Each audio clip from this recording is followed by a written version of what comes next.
RB square அனைவருக்கும் வணக்கம். இப்போ நான் என்ன நடத்த போறேன் அப்படின்னா கியர் ஷிஃப்டிங் மெக்கானிசத்தை பத்தி டீட்டெயில்ஸா சொல்லி தர போறேன்.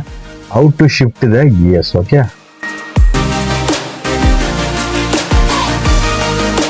அந்த ஷிஃப்டிங்ல நீங்க பண்ற எதை செய்யணும் எதை செய்யக்கூடாது, எதனால அந்த தவறு வருது அந்த கியர்ஸ் ஷிஃப்டிங் பண்ணும்போது, அது எல்லாமே இப்போ உங்களுக்கு டீட்டெயிலா எக்ஸ்பிளைன் பண்ணுவேன். யாருக்குன்னே இதுக்கு முன்னூட்டி உள்ள இதுல என்ன சொல்லியிருந்தேன் அப்படின்னா, 1ஆவது கியருக்கு என்ன ஸ்பீடு, 2ஆவது கியருக்கு என்ன ஸ்பீடு, 3ஆவது கியருக்கு என்ன ஸ்பீடு, 4ஆவது கியருக்கு என்ன ஸ்பீடு, அதனோட ஃபங்க்ஷனும் சொல்லி கொடுத்தேன். 5ஆவது கியரோட ஸ்பீடு, அதனோட ஃபங்க்ஷன், அதனோட கியருக்கு பேர் என்ன அப்படின்னு சொல்லி கொடுத்தேன்.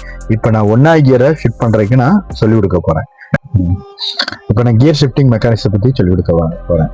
இப்போ என்ன அப்படின்னா, 1ஆவது கியரான இனிஷியல் கியர் எப்படி ஷிஃப்ட் பண்றது அப்படின்னு பார்த்தீங்கன்னா, ஃபர்ஸ்ட் வந்து கியர் போடுறதுக்கு முன்னாடி நம்மளுக்கு நியூட்ரலை செக் பண்ணிக்கணும். நியூட்ரல்ங்கிறது என்னன்னா நியூட்ரல் கேட்னு சொல்லுவாங்க. அந்த நியூட்ரல் கேட் எப்படின்னா, டிரைவருக்கு பிசைட் சைடும் டிரைவர் சைடும் அந்த பிளே கடந்துச்சுன்னா அது பேர் நியூட்ரல். ஓகே, டிரைவர் சைடும் டிரைவருக்கு பிசைட் பக்கத்துல இருக்கிற சைடும் நியூட்ரலும்.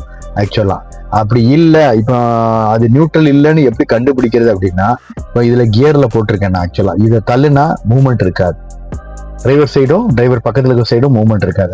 அது வந்து கியர்ல கிடக்கு. அந்த கியர்ல கடந்தாலே மூவ்மெண்ட் இருக்காது. நியூட்ரல்ல கடந்தா மட்டும்தான் பிளே லெஃப்ட் சைடும் அதே மாதிரி டிரைவர் சைடும் போகும். ஓகே, இப்போ என்ன அப்படின்னா, இப்போ டிரைவருக்கு பிசைட் பக்கத்துல இருக்கிற சைட்ல நமக்கு நியூட்ரல்ல நல்லா புஷ் பண்ணி அதை ஃபார்வர்ட்ல நம்ம மூவ்மெண்ட் முன்னாடி தள்ளினோம்னா அது வந்து 1ஆவது கியர் சொல்லுவாங்க. அது இனிஷியல் பிக்கப் கியர். நான் சொன்ன மாதிரி 0 to 10 கிலோமீட்டர் ஸ்பீடுக்கு நம்ம ஓட்டக்கூடிய கியர்.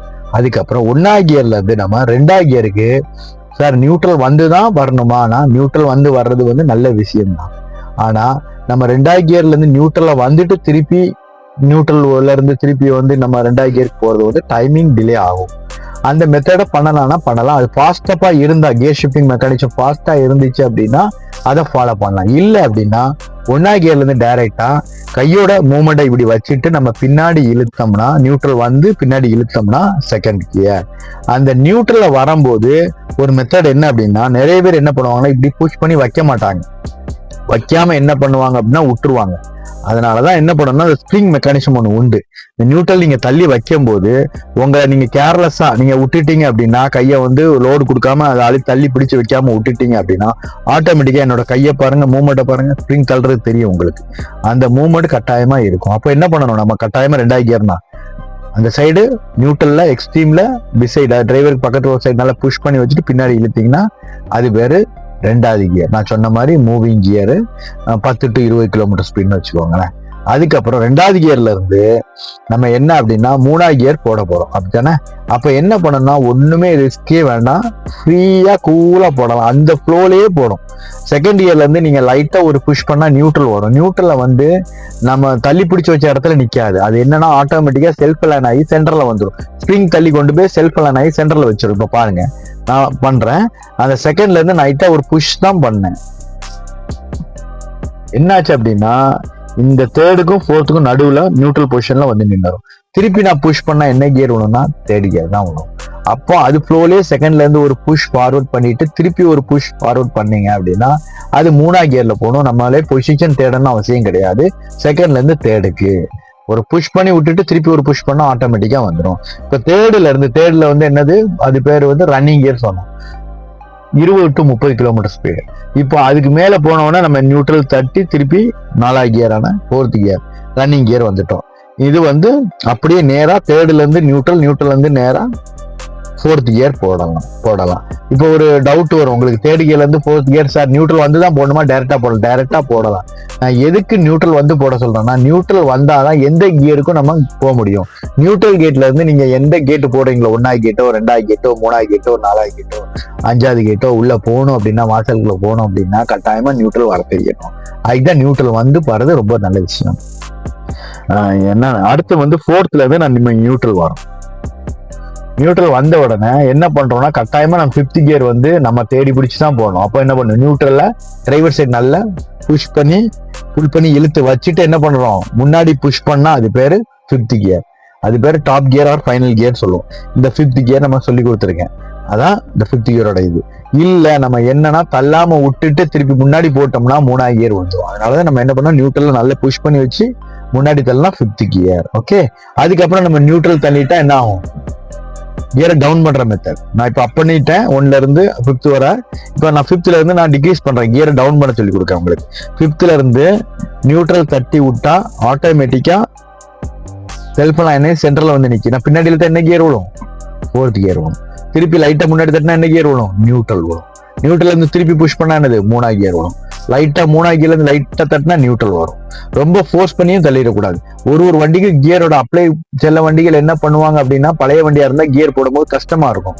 அதனால என்ன பண்ணணும், அதுக்கேற்ற மாதிரி அதனோட அப்ளைட் ஃபோர்ஸ், அதாவது எப்படி நம்ம வந்து கியரை வந்து புஷ் பண்ணும்போது அந்த கேட் தெரியணும். நியூட்ரல் கேட் வந்துட்டான்னு, கியர் கேட்டுக்கு போயிட்டா, நியூட்ரல் கேட்டுக்கு போயிட்டான்னு அந்த கரெக்டான அந்த புஷ் பண்ணும்போது, அதை புல் பண்ணும்போது தெரியணும். இப்போ நான் என்ன பண்றேன், நியூட்ரல்ல இருந்து திருப்பி ஒரு லைட்டா ஒரு தட்ட 4th கியர்.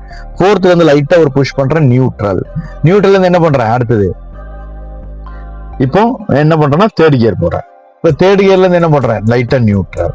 இப்போ என்ன பண்றேன், நான் 2வது கியர் போடனா கட்டாயமான நியூட்ரல் போய் பிசைட் டிரைவர் சைடுக்கு பக்கத்துல உட்கார சைடுக்கு நல்ல புஷ் பண்ணிட்டு என்ன பண்றேன்னா, ஓகே, புஷ் பண்ணிட்டு பின்னாடி இழுத்தனா என்ன பண்ணும், அது பேரு 2nd கியர்.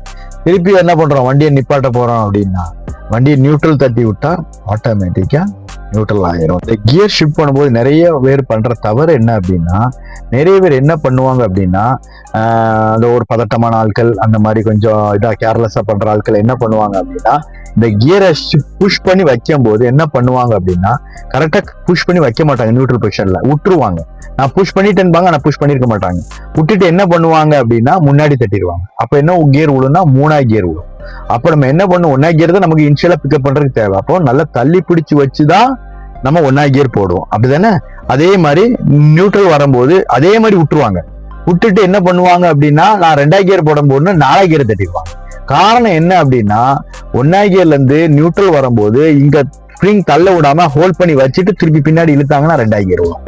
அப்படி விட்டுட்டாங்க அப்படின்னா இப்படி விட்டுருவாங்க, 2வது கியர் நினைச்சு 4வது கியரை போட்டுருவாங்க. அது தவறு நடக்கும். இப்போ 3rd கியர் போடுறதுக்கு என்ன பண்ணுவாங்கன்னா, இப்போ 2ndல இருக்கு, சப்போஸ் 2ndல இருக்கும்போது அவங்க என்ன பண்ணுவாங்க அப்படின்னா, இதனோட நான் சொல்லி கொடுத்துருக்க மெத்தட் என்னன்னா, ஒரு லைட்டா ஒரு புஷ் மட்டும் பண்ணிட்டு என்ன பண்ணணும்னா அப்படியே ஃபார்வர்ட் பண்ண சொல்லியிருக்கேன்.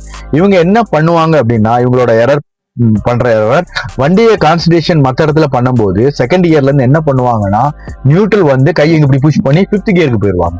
அப்படி போக கூடாது. என்னன்னா லைட்டா ஒரு தட்டு அந்த கேட்டுக்கு, நியூட்ரல் கேட்டு செல்ஃப் லைனா நின்றும் 3வது கியர் போடணும்.